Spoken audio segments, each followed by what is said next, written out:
Berlin's Kurfürstendamm shopping street switched on the energy-saving LED Christmas lights this year, but they will only be turned on 2/3 of the usual time.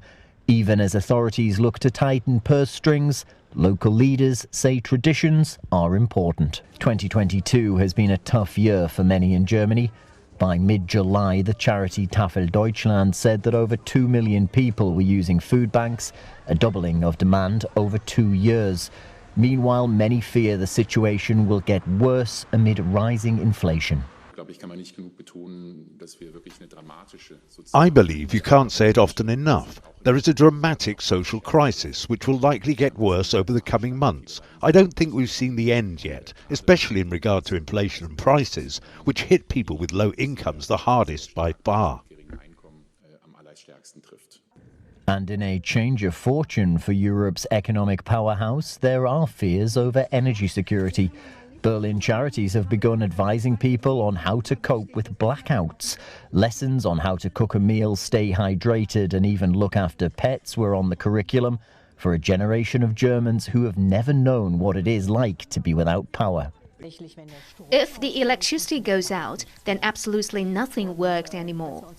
And we need to understand what nothing working really means. Under Chancellor Olaf Scholz, Germany put forward a robust financial aid plan totaling nearly $200 billion.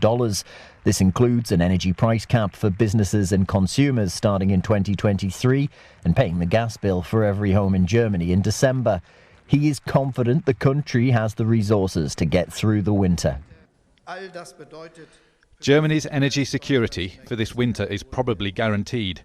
It is guaranteed because the German government took a courageous turn in direction and because households and companies across the country save energy. The Nord Stream gas pipelines from Russia to Germany were controversial before the Russian conflict in Ukraine. In September, massive explosions caused ruptures on both lines of the project, rendering them useless and sending huge clouds of gas spewing into the Baltic Sea. Swedish investigations, which found traces of explosives at the scene, prompted Germany and Norway to ask NATO warships to help secure undersea infrastructure. Berlin has cast the net far and wide to try and make up the deficit in gas deliveries as supplies from Russia reduce dramatically. The aim is to remove all imports of gas from Russia by 2026. Storage and regasification ships for liquefied natural gas have been brought into ports, costing close to $7 billion. While a 15-year deal to provide LNG to Germany from Qatar was signed on the sidelines of this year's FIFA World Cup. Norway has emerged as Germany's new top source for natural gas, ramping up existing deliveries.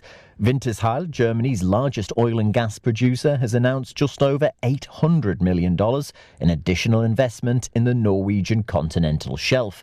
As Berlin looks to Oslo to replace what used to come from Russia, German leaders have been doing their best to reassure the public. We will manage. We will be and remain a strong country. While those deals will certainly help in the future, in the here and now, consumers must face uncertainty and rising prices. Mandy from Brandenburg told CGTN she fears how she will afford the rise in her power bills, which are expected to rise 100% in 2023. 2022 is ending with ferociously cold temperatures here in the German capital, the mercury dropping close to -10 degrees Celsius at night. In previous years, this would be exactly the time to turn up the thermostat. However, this year, that's just not an option for many, despite the government pumping billions into trying to solve the situation. Peter Oliver, CGTN, Berlin.